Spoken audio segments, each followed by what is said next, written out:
नमस्कार, मैं हूँ रेणुका काले। मेरी हिंदी कक्षा हिंदी पथ में आपका स्वागत है। बिरजू महाराज के साथ साक्षात्कार। जी हाँ, ये है आज का लेसन जो कि है पाठ 8। ये मल्हार कक्षा 7 जो कि एनसीईआरटी की नई हिंदी की किताब है ना, उसका 8वां लेसन है। और आपको पता ही है कि इन दिनों हम कर रहे हैं मल्हार कक्षा 7 के तमाम लेसन। तो चलिए शुरू करते हैं। आज का ये जो पाठ है बिरजू महाराज से साक्षात्कार, एक इंटरव्यू बेस्ड पाठ है। इसमें विद्यार्थी जो हैं उन्होंने बिरजू महाराज से साक्षात्कार लिया है। विद्यार्थी प्रश्न कर रहे हैं, बिरजू महाराज उत्तर दे रहे हैं और इन उत्तरों के माध्यम से हम सब कुछ जान जाएंगे महान कथक नर्तक बिरजू महाराज जी के बारे में। तो चलिए शुरू करते हैं। मैं वाचन भी करूंगी और व्याख्या भी आपके लिए करूंगी। आप वाचन जब मैं कर रही होंगी ना, तो मेरे साथ साथ स्क्रीन पर आपको दिखाई देगा, है ना, वहां पे भी आप देख सकते हैं। और अगर आप मोबाइल पर देख रहे हैं और वो छोटे लग रहे हैं अक्षर, तो पुस्तक साथ में रखकर आप पढ़ते चलिए मेरे साथ। तो आपका वाचन भी बहुत सुधर जाएगा और आप सही उतार चढ़ाव के साथ पढ़ना सीखते चले जाएंगे। तो है ना, एक पंथ दो काज, एक्सप्लेनेशन एंड रीडिंग प्रैक्टिस। तो चलिए शुरू करते हैं। अपने जीवन में प्राप्त सफलताओं के लिए उन्होंने कठिन साधना की थी। आइए आज हम पद्म विभूषण श्री बिरजू महाराज से मिलें। इनसे हमारा परिचय करवा रहे हैं आपके जैसे ही कुछ बच्चे।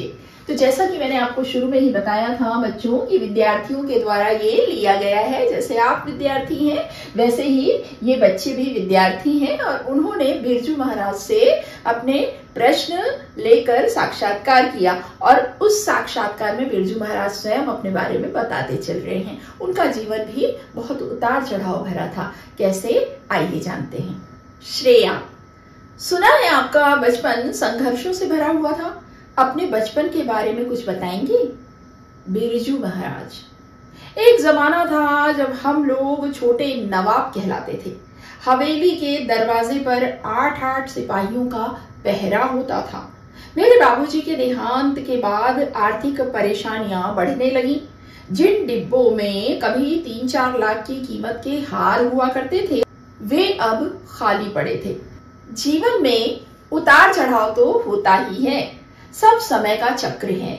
संघर्षों के दौर में मेरी सबसे बड़ी सहयोगी मेरी माँ थी। कभी कर्ज लेते थे तो कभी पुरानी जरी की साड़ियां जलाकर उनके सोने चांदी के तार बेचते थे और गुजारा करते थे। नृत्य के कार्यक्रमों से भी कभी कभी पैसा आ जाता था। दिन में खाना खाते थे तो रात को कई बार नहीं भी खाते थे। अम्मा बार बार यही कहा करती थी, खाने को भले ही चना मिले या कुछ भी ना मिले, पर अभ्यास जरूर करो। तो यहाँ पे शुरुआती दौर के बारे में पूछ रहे हैं बच्चे। बिरजू महाराज ने बताया कि उनका बचपन जो है काफी मुश्किलों में बीता। शुरुआती दौर में तो बहुत अच्छा रहा, लेकिन पिता के देहांत के बाद जो बहुत ही सुख समृद्धि वाला परिवार था वो मुसीबतों में चला गया। अब उनके पास खाने पीने के लिए भी चीजें नहीं हुआ करती थी। ऐसे समय में माँ ने बहुत साथ दिया। माँ उनकी प्रेरणा स्रोत रही और उन्होंने कहा, खाने के लिए चना तक हो या ना हो, लेकिन अपना अभ्यास मत छोड़ना। यानी बचपन से ही वो नृत्य के प्रति बहुत समर्पित रहे हैं, जिसके लिए प्रेरित किया उनको उनकी माँ ने। तनुश्री, आपने कथक किससे सीखा? बिरजू महाराज, मेरे गुरु थे मेरे पिता अच्छन महाराज और चाचा शंभू महाराज और लच्छू महाराज। घर में चूंकि कथक का माहौल था, अतः औपचारिक प्रशिक्षण शुरू होने से पहले ही मैं देख देख कर कथक सीख गया था और नवाब के दरबार में नाचने भी लगा था। कथक की तालीम शुरू करते समय गुरु शिष्यों को गंडा यानी कि ताबीज बांधते हैं और शिष्य गुरु को भेंट देता है। जब मेरी तालीम शुरू होने की बात आई तो बाबूजी ने कहा, भेंट मिलने पर ही गंडा बांधूंगा। इस पर अम्मा ने मेरे 2 कार्यक्रमों की कमाई बाबूजी को भेंट के रूप में दे दी। गंडा गुरु और शिष्य के बीच पवित्र रिश्ता होता है। मैंने अब इस रस्म को उल्टा कर दिया है। कई वर्षों तक नृत्य सिखाने के बाद जब देखता हूँ कि शिष्य में सच्ची लगन है, तभी गंडा बांधता हूँ। तो इस तरह से बिरजू महाराज ने ये बताया कि उनके गुरु थे उनके पिता और उनके दोनों चाचा, और जब पिता जो है उन्हें शिष्य रूप में अपना रहे थे तो ये परंपरा रही है कि वो उनको गंडा बांधते हैं अपने शिष्य को, और बदले में शिष्य जो है गुरु दक्षिणा देते हैं। तो वो नृत्य की प्रस्तुतियां किया करते थे बिरजू महाराज बचपन से। तो उनके 2 कार्यक्रमों से जो पैसे मिले थे वो उनकी माँ ने उनके पिता को गुरु दक्षिणा के लिए बिरजू महाराज की तरफ से दी थी, और उन्होंने उन्हें ताबीज बांधकर यानी कि गंडा बांधकर अपना शिष्य बनाया था, और इस तरह से घर में ही उन्हें गुरु मिल गए थे जो बहुत ही गुणी थे। बिरजू महाराज ये भी बताते हैं कि लेकिन मैंने तो शुरुआत में ही जब गुरु बनाया था तभी मुझे दक्षिणा देनी पड़ी थी गुरु जी को, लेकिन अब मैंने इस परंपरा को उलट दिया है। मैं बरसों बरस किसी को सिखाता हूँ और जब ये महसूस कर लेता हूँ कि इसमें सच्ची लगन है तभी मैं गंडा बांधकर उसे अपना शिष्य कबूल करता हूँ, और तभी इस तरह से गुरु दक्षिणा देता हूँ। और पहले शुरुआत होती थी गंडा बांधने से, अब बिरजू महाराज पहले परखते हैं फिर किसी को शिष्य मानते हैं या सिखाते हैं। तनुश्री, क्या पढ़ाई या दूसरे कामों के साथ साथ संगीत और नृत्य जारी रखना संभव है? अब भाई बच्चे के मन में तो ये स्वाभाविक प्रश्न आएगा ही। बड़ा अच्छा प्रश्न किया उसने कि भाई पढ़ना भी है और ये प्रशिक्षण भी लेना है नृत्य का, संगीत का, तो क्या ये संभव है कि दोनों काम एक साथ चल सके? बच्चा पूछता है, तनुश्री पूछती है। तो बिरजू महाराज कहते हैं यह तो अपने सामर्थ्य पर निर्भर करता है। मेरी शिष्या शोभना नारायण IAS अफसर हैं और अच्छी नर्तकी भी। मैं नृत्य के साथ साथ बजाता और गाता भी हूँ। इसके अतिरिक्त नृत्य नाटिकाएं और उनके लिए संगीत भी तैयार करता हूँ। मैंने जब नौकरी शुरू की तो मेरे चाचा ने कहा तुम नौकरी में बंट जाओगे, तुम्हारे अंदर का नर्तक पूरी तरह पनप नहीं पाएगा। पर मैंने दृढ़ निश्चय किया था कि महाराज बनना है तो उसके लिए मेहनत भी करनी पड़ेगी। जब तनुश्री ने ये सवाल किया कि दोनों काम एक साथ हो सकते हैं क्या, तो उन्होंने उदाहरण दिया कि अगर लगन हो तो सब हो सकता है। फिर उन्होंने बताया कि उनकी अपनी एक शिष्या IAS है और बहुत अच्छी नृत्यांगना भी है, और इस तरह से उन्होंने बताया कि जब वो नौकरी में आए तो उनके चाचा ने शंका जाहिर की थी कि अब तुम अपने नृत्य में उतना समय दे पाओगी कि नहीं, कहीं ऐसा ना हो कि तुम पट जाओ नौकरी और अपनी नृत्य साधना में। लेकिन बिरजू महाराज ने कहा मुझे महाराज बनना है तो बनना है, और यही लगन उन्हें आज बिरजू महाराज बनाती है। माणिक पूछता है कथक की शुरुआत कब हुई? बिरजू महाराज, कथक की परंपरा बहुत पुरानी है। महाभारत के आदि पर्व और रामायण में इसकी चर्चा मिलती है। पहले कथक रोचक और अनौपचारिक रूप से कथा कहने का ढंग होता था, तब यह मंदिरों तक ही सीमित था। हमारे लखनऊ घराने के लोग मूलतः बनारस इलाहाबाद के बीच हरिया गांव के रहने वाले थे। वहां 989 कथिकों के घर हुआ करते थे। कथिकों का एक तालाब अभी भी है।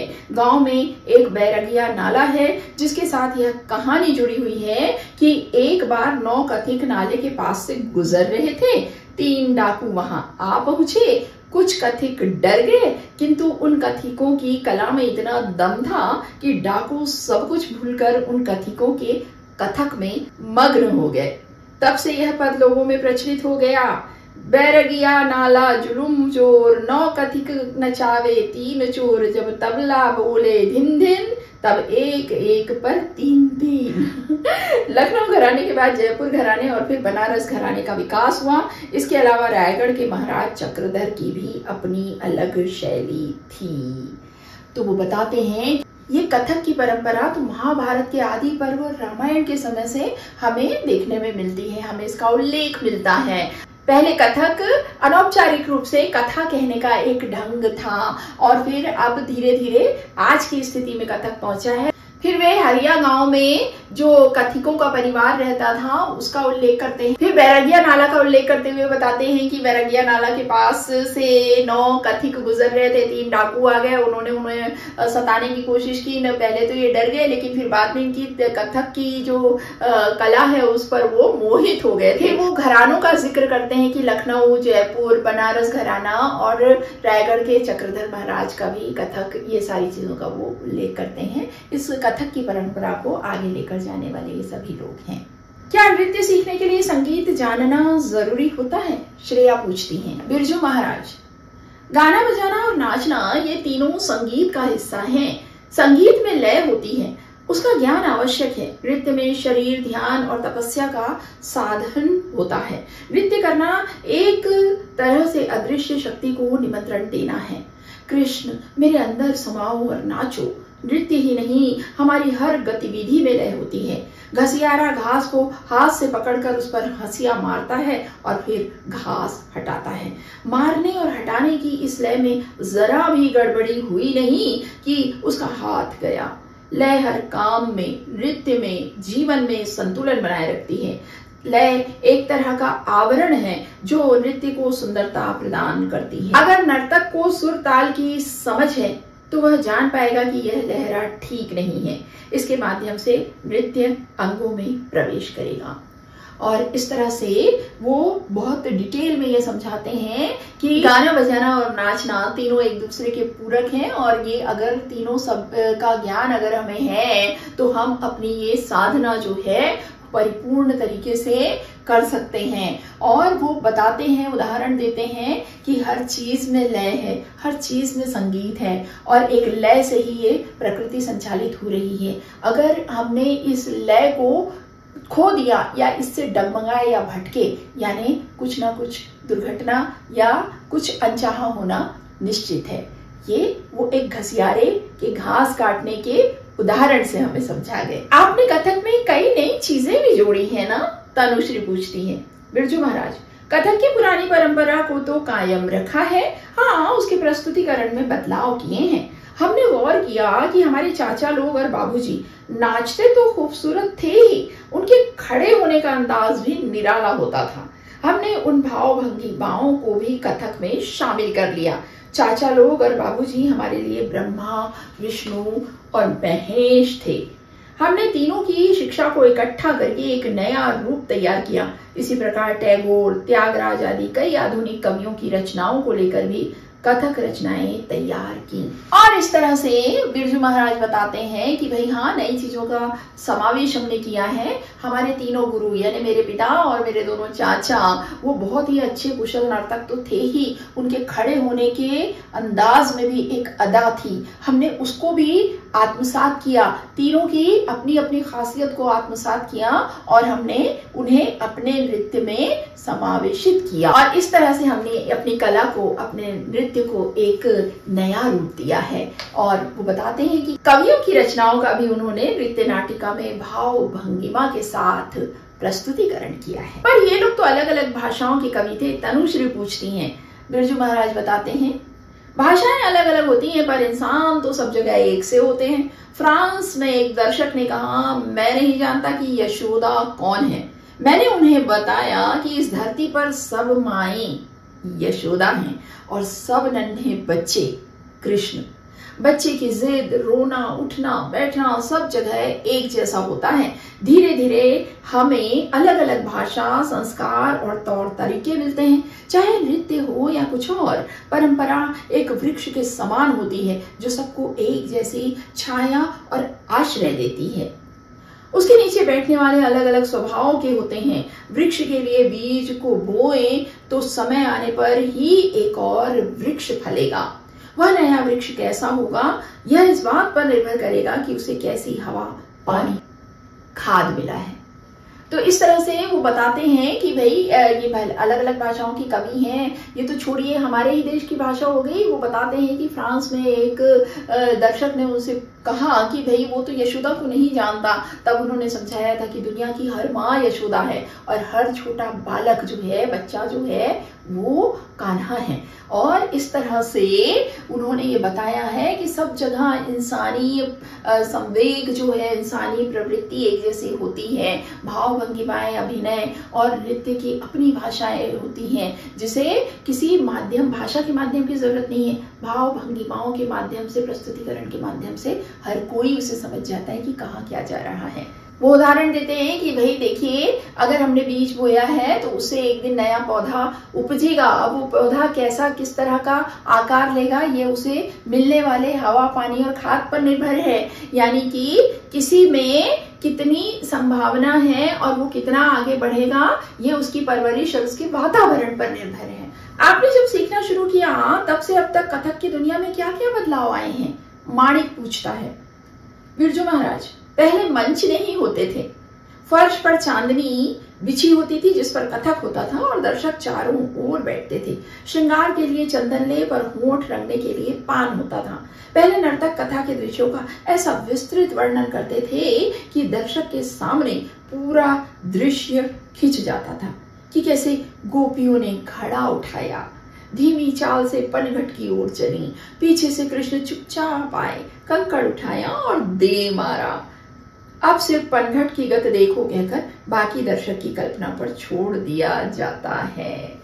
वो बताते हैं कि हाँ, पहले से अब में बहुत फर्क आया है। स्टेज नहीं होते थे, सफेद चादर जो बिछी होती थी जिसे चांदनी कहते थे, वो उस पर नृत्य की प्रस्तुति की जाती थी और आसपास उसे घेर कर दर्शक बैठे होते थे और एक एक शब्द, एक एक हरकत, एक एक भाव भंगिमा को नृत्य के माध्यम से प्रस्तुत किया जाता था। आजकल नहीं कि एक लाइन में बोल में कह दिया और कुछ सेकंड्स में व्यक्त कर दिया, बाकी दर्शकों पर छोड़ दिया कि भैया अब आप करते रहो, अंदाजा लगाते रहो, कल्पना करते रहो।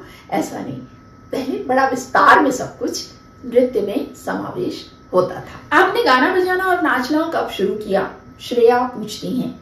बिरजू महाराज, बहुत छुटपन से ही तबला पीटना शुरू कर दिया था। चाचा ने कहा लड़के के हाथ में लय है। 5 साल का होते होते हारमोनियम पर लहरा बजाने लगा। सबको खुश करने के लिए फिल्मी गाने भी खूब गाता था। एक बार सबकी फरमाइश पर सुरैया के गाने पर देर तक नाचा। बहनों ने बड़े शौक से बिंदी चुन्नी से सजा दिया था। तब तक चाचा आ गए, बस डर के मारे तुरंत सब कुछ उतार फेंका और छिप गया। वो बताते हैं, भाई पूछा जा रहा है गाना बजाना नाचना कब शुरू किया, तो वो बताते हैं कि भाई बचपन से ही ये मुझे शौक रहा है और मैं ऐसा करता था। और एक बार ऐसा ही स्वांग रचकर मैं अपना कर रहा था, नृत्य कर रहा था कि चाचा जी आ गए, तो मैं डर के मारे सब कुछ अपना निकाला, बिंदी बिंदी और चुन्नी उन्नी जो सब पहना हुआ था निकाला और चुपचाप छुप गया डर के मारे। माणिक, शास्त्रीय नृत्य और लोक नृत्य में क्या अंतर है? बिरजू महाराज, लोक नृत्य सामूहिक होता है। दिन भर की मेहनत के बाद लोग थकान दूर करने और मनोरंजन के लिए इकट्ठा मिलकर नाचते हैं। दूसरी ओर शास्त्रीय नृत्य में एक नर्तक अकेला ही काफी होता है। लोक नृत्य नाचने वालों के अपने मन बहलाव और संतुष्टि के लिए होता है, जबकि शास्त्रीय नृत्य दर्शकों के लिए होता है। शुरू में कथावाचक भी लोक नर्तक हुआ करते थे। धीरे धीरे जब उसकी खास शैली व रूप निश्चित होता गया तो वह शास्त्रीय नृत्य हो गया। अब दोनों का अंतर बता रहे हैं कि जो लोक नृत्य जो होता है वो समूह में होता है, लोग अपनी खुशी के लिए, आनंद मनाने के लिए इसे करते हैं, जबकि शास्त्रीय नृत्य जो होता है वो एकल होता है और अकेला नर्तक ही काफी होता है और वो दूसरों के लिए, दूसरों दर्शक दीर्घा होती है ना शास्त्रीय नृत्य की प्रस्तुति में, उनके लिए होता है। और पहले कथावाचक जो थे वो भी लोक नर्तक ही कहलाते थे, लेकिन धीरे धीरे इन्होंने अपनी कला को परिष्कृत किया और अब ये शास्त्रीय की श्रेणी में आ गए हैं। इस समय भारत में शास्त्रीय नृत्य की क्या स्थिति है, ये श्रेया पूछती हैं। बिरजू महाराज, कुछ वर्ष पहले तक स्थिति दयनीय थी। अब इसकी लोकप्रियता बढ़ रही है, पर शोर वाले संगीत नृत्य का भी खूब प्रचलन है। मैं सबसे यही कहता हूँ, वह संगीत सुनो देखो, लेकिन अपनी परंपरा की गहराई को भी समझो, अनुभव करो। अब आज की स्थिति पूछी जा रही है तो वो बताते हैं कि पहले दयनीय थी, लेकिन आज इसका बड़ा सम्मान है। देश विदेश में शास्त्रीय नृत्य का अपना एक मुकाम है। लेकिन हाँ, शोर शराबे वाले गीत संगीत का भी आज बहुत प्रचलन है। वो कहते हैं कि उसे भी देखो सुनो, लेकिन अपनी जड़ों को, अपने शास्त्रीय संगीत को और नृत्य को मत भूलो। तनुश्री, कर्नाटक और हिंदुस्तानी शैली के संगीत की तरह क्या दक्षिण और उत्तर के नृत्य में भी फर्क है, अंतर है? बिरजू महाराज कहते हैं, कथक, भरतनाट्यम, कुचिपुड़ी, कथकली, मोहिनी अट्टम, ओडिसी, मणिपुरी, ये शास्त्रीय नृत्य की प्रमुख शैलियां हैं। संगीत और गाने के ढंग का अंतर तो है ही, इसके अतिरिक्त भी हर नृत्य की अपनी लय और भाव भंगिमा है। कथक की भाव भंगिमा दैनिक जीवन से ली गई होती है और भरतनाट्यम में मूर्ति कला से। भरतनाट्यम में दोनों भावों का इकट्ठा प्रयोग होता है और कथक में बारी बारी से। ओडिसी और मणिपुरी में कोमलता है, कथकली में ओज है। कथक में दोनों है। कथक में गर्दन को हल्के से हिलाया जाता है, चिराग की लौ के समान। इसी प्रकार उंगलियां भी बहुत धीरे धीरे हिलाई जाती हैं, जैसे घूंघट पकड़ने में या घूंघट उठाने में। उंगलियां जरा जोर से हिली नहीं कि चाचा जी तुरंत टोकते थे, घूंघट उठा रहे हो या तंबू। तो उन्होंने भारतीय नृत्य, शास्त्रीय नृत्य शैलियों का जिक्र यहाँ पर किया और पढ़ने से ही आप समझ गए होंगे कि कैसे इनमें अंतर है। भरतनाट्यम में मूर्ति कला का समावेश है, वहीं कथक में भाव भंगिमाएं अहम होती हैं और एक एक हरकत, एक एक भाव भंगिमा को बहुत बारीकी से व्यक्त किया जाता है। वो अपने अभ्यास के दिनों का बताते हैं कि उंगली का हिलाना भी जो है कितने तरीके से उसे करना होता था, कोमलता से करना होता था। जरा भी अगर उसमें फर्क आया तो तुरंत टोक दिया जाता था। घूंघट उठाना है तो कितना उसमें उंगलियों का व्यवहार होगा वो सुनिश्चित होता है। और अगर जरा भी गलती करते थे तो चाचा जो उनके गुरु थे तुरंत टोक दिया करते थे, घूंघट उठा रहे हो या तंबू। तो सोचिए कितनी कोमलता है कथक में। खाली समय में आप क्या करते हैं? माणिक ने पूछा। खाली तो होता ही नहीं हूं, नींद में भी हाथ चलता रहता है, मशीनों में मन खूब लगता है। अगर मैं नर्तक ना होता तो शायद इंजीनियर होता। कोई भी मशीन या यंत्र खोलकर उसके कलपुर्जे देखने की जिज्ञासा होती है। तुम्हें जानकर हैरानी होगी, मैं अपने ब्रीफकेस में हरदम पेचकस और दूसरे छोटे मोटे औजार रखता हूँ। कभी अपना पंखा, फ्रिज ठीक किया तो कभी और मशीनें। बेटी दामाद चित्रकार हैं, उन्हें देख देख कर पेंटिंग बनाने का भी शौक हो गया। प्रायः रात 12 बजे के बाद चित्र बनाने बैठता हूँ। जब नींद से आंखें बंद होने लगती हैं तो ब्रश एक तरफ रख देता हूँ और सो जाता हूँ। पिछले 2 वर्षों में लगभग 70 चित्र बनाए हैं। तो भाई क्या बात है। उन्होंने खाली समय का तो उन्होंने बताया कि बड़ा मुहाल है, मिलता ही नहीं है, लेकिन हाँ शौकिया तौर पर मैं चित्रकारी करता हूँ क्योंकि बेटी दामाद से प्रेरित हो गया हूँ, वो चित्रकार हैं तो मैं भी अब ये करने लगा हूँ और रात में अक्सर मैं ये करता हूँ। और मैं अगर नर्तक ना होता तो शायद इंजीनियर होता क्योंकि मशीनें और उनसे खेलना मुझे पसंद है। घर के पंखे, फ्रिज तो मैं खुद ही ठीक कर लेता हूँ और मेरे ब्रीफकेस में औजार, पेचकस वगैरह, पेंचेस वगैरह जो चीजें उसमें लगती हैं वो अभी भी हमेशा हुआ करती हैं। श्रेया, अगर कोई बच्चा गाना बजाना या नृत्य सीखना चाहे पर घर के लोग ना चाहते हो तो ऐसे में क्या करना चाहिए? बिरजू महाराज बताते हैं, आजकल के माँ बाप से मेरी विनती है कि यदि बच्चे की रुचि है तो उसे लय के साथ खेलने दें। जैसे अन्य खेल हैं वैसे भी यह भी एक खेल है जिसमें बहुत कुछ सीखने को मिलता है। इस खेल की दुनिया में संतुलन, समय का अंदाजा व सदुपयोग बच्चे के बौद्धिक विकास के लिए बहुत महत्वपूर्ण है।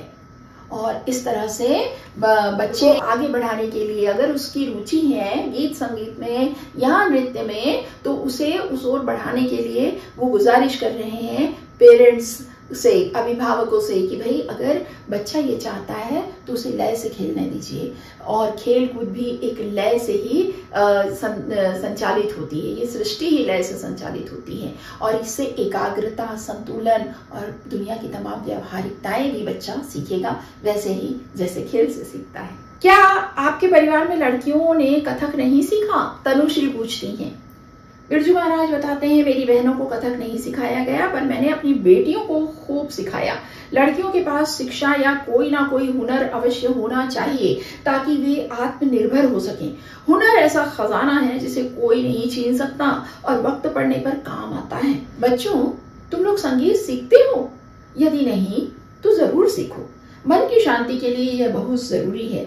लय हमें अनुशासन सिखाती है, संतुलन सिखाती है। नाचने, गाने और बजाने वाले एक दूसरे के साथ तालमेल बैठाकर एक नई रचना करते हैं। सुर और लय से हमें एक दूसरे का सहयोगी बनकर अपने लक्ष्य की ओर बढ़ने की प्रेरणा मिलती है। कितनी अच्छी सीख दी है उन्होंने इस प्रश्न के उत्तर में कि भाई संगीत हर किसी को सीखना चाहिए क्योंकि इससे लय, ताल, संतुलन हमें आता है और हम दूसरे लोगों के साथ मिलकर जब कोई जुगलबंदी करते हैं तो हमें संतुलन बनाना, बैलेंस बनाना आता है। यही तो जीवन में व्यवहारिक रूप से आना जरूरी है ना।